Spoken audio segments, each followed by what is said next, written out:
नमस्कार. एबीपी मराठीमध्ये आपलं सर्वांचं स्वागत आहे. एबीपी मराठीच्या माध्यमातून अनेक नाविन्यपूर्ण उपक्रम आणि गावखेड्यासोबतच शहरातील आणि जिल्ह्यातील विविध ठिकाणच्या बातम्या कव्हर करण्याचा आमचा प्रयत्न असतो. संत श्री गजानन महाराजांच्या दर्शनासाठी येणाऱ्या भाविकांच्या माध्यमातून दररोज हजारो भाविक येत असतात. या शेगाव नगरीतील मंगळवारचा बाजार असतो आणि मंगळवारच्या बाजारच्या दिवशी शहरातील 5 नंबर शाळेजवळील जो रस्ता आहे त्या रस्त्यावरती अतिशय ट्रॅफिकचा मोठा प्रश्न निर्माण होत असतो.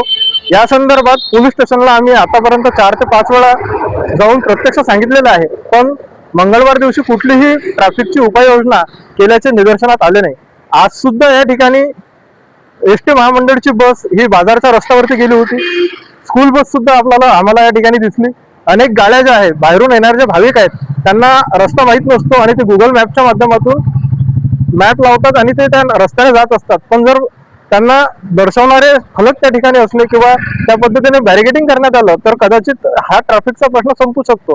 5 नंबर शाळेजवळ पोलीस प्रशासनाकडून एक बॅरिकेडिंग या ठिकाणी ठेवण्यात आलेलं आहे. प्रश्न असा आहे की अनेक बॅरिकेड हे शहरामध्ये असून धुळखात पडलेल्या अवस्थेत दिसतात, परंतु बाजाराच्या ठिकाणी या ठिकाणी जर 2-3 बॅरिकेड असते तर आज ती बस त्या बाजारामध्ये घुसली नसती.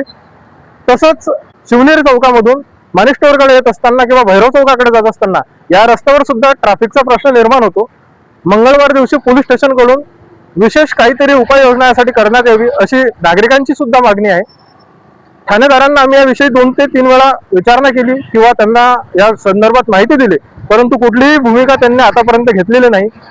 आम्हाला अपेक्षा आहे की पुढच्या मंगळवारपर्यंत यावर ठाणेदार किंवा पोलीस प्रशासनाकडून योग्य ती भूमिका घेण्यात आली पाहिजे. नाहीतर येणाऱ्या काळामध्ये जर का एखादी घटना घडली तर मग त्याला जबाबदार कोण असेल हा सुद्धा प्रश्न निमित्ताने निर्माण होतो. एबीपी मराठीसाठी विठ्ठल अवताडे, समीर देशमुख, शेगाव.